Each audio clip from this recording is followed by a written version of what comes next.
இந்த வாரம் நம்ம பார்க்க போற headache type tension type headache. ஜெனரலாக மைக்ரேன்னா ஒன் சைடட் ஹெட்டேக் இருக்கும்.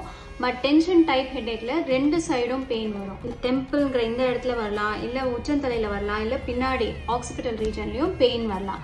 இந்த பெயின் வந்து டல் ஏக்கிங்காக இருக்கும். அதாவது அவுட் ஆஃப் 10க்கு 6 to 7 இருக்கலாம். பெயின் 30 மினிட்ஸும் இருக்கலாம், 1 to 2 days கண்டினியூஸாகவும் பெயின் இருக்கலாம். மைக்ரேனில் பெயினோட நாசியா, வாமிட்டிங் அந்த மாதிரி சென்சேஷன், ஃபோட்டோஃபோபியா, ஃபோனோஃபோபியா, அதாவது பிரைட் லைட்ஸ் பார்க்கும்போது கண்ணு கூசுறதும், பிரைட் சவுண்ட்ஸ் கேட்கும்போது பெயின் இன்க்ரீஸ் ஆகிறதும் மைக்ரேனில் இருக்கும்.